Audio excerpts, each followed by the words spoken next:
சின்ன விஷயம் கேட்கலாமா? எல்லாமே சொல்லிட்டேன், கேள்வியே இருக்காதுன்னு நினைச்சேன் நான். இன்னும் ஒன்னே ஒன்று ஒரு பாட்டு ஆனதுக்கப்புறம் வச்சுக்கலாமே. ஆமா, ஒரு பாட்டு காணலாம். ஏன்னா they should not think that it is going to be a workshop like music கம்மியா இருந்து வார்த்தைகள் தான் ஜாஸ்தியா இருக்குன்னு நினைக்க கூடாது. எனக்கு இன்னும் ஞாபகம் இருக்கு, அக்காவும் நானும் I get very sentimental. இலக்கணம் மாறுது சாங் ரெக்கார்டிங் பண்ணியாச்சு.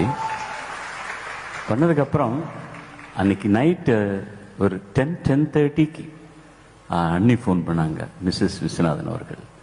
ஃபோன் பண்ணி ஆச்சரியமாக இருந்தது, அவங்க குரல் ஃபோனில் கேட்குறது ஆச்சரியமாக. என்னம்மா அண்ணா, இல்லை என்னமோ ஒரு மாதிரியாக இருக்கார் இவர், நீ ஒரு நிமிஷம் பேசு அவரோட, என்ன நடந்ததுன்னு. இல்லை அவரே ஒன்றும் இல்லை, ஜஸ்ட் சடன்லி கண்ணில் தண்ணி வருது, ரொம்ப ஆனந்தமாக இருக்காரு. அந்த பாட்டு கேசட்டில் போட்டுட்டு கேட்டுகிட்டே இருக்காரு.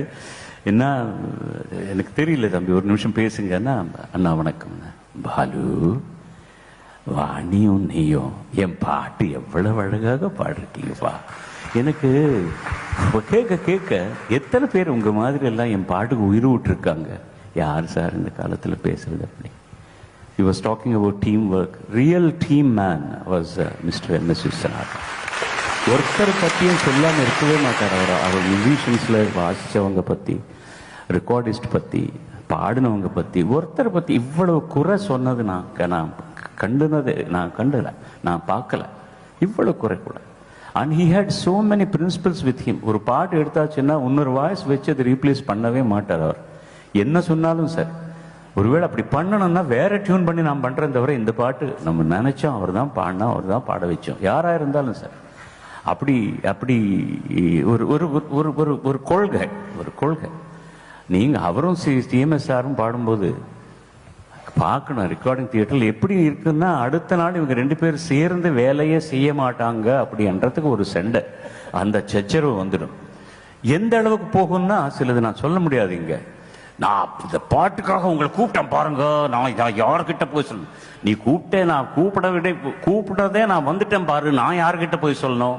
இப்படின்னு 2 பேர் சண்டை போட்டு கடைசியில பாட்டெல்லாம் ஆனதுக்கு அப்புறம் அவர் கைமே போட்டு, நான் என்ன என் பாட்டு பாடி கொடுத்துருக்கீங்கன்னு சொல்லி, that's the way it was like a family. அவரை வச்சு எத்தனை குடும்பங்கள் வாழ்ந்துட்டு இருக்காங்க இன்னைக்கு. ஒரு திருப்பு மனை கொண்டு வந்தவர் அப்படின்னு சொல்லலாம். ஏன்னா மற்றவங்க மாதிரி அவர் வெஸ்டர்ன் மியூசிக் பெரிய ஆராய்ச்சி பண்ணது ஒன்றும் கிடையாது. ஒன்லி அது நல்ல கிளாசிக்கல் ஞானம். அந்த வெஸ்டர்ன் மியூசிக் அவராகவே பயிற்சி பண்ணி long back he had made such great changes. அந்த ப்ளூஸில் இந்த பியானோ வச்சு பண்ணின பாட்டுகள் அண்ட் his orchestration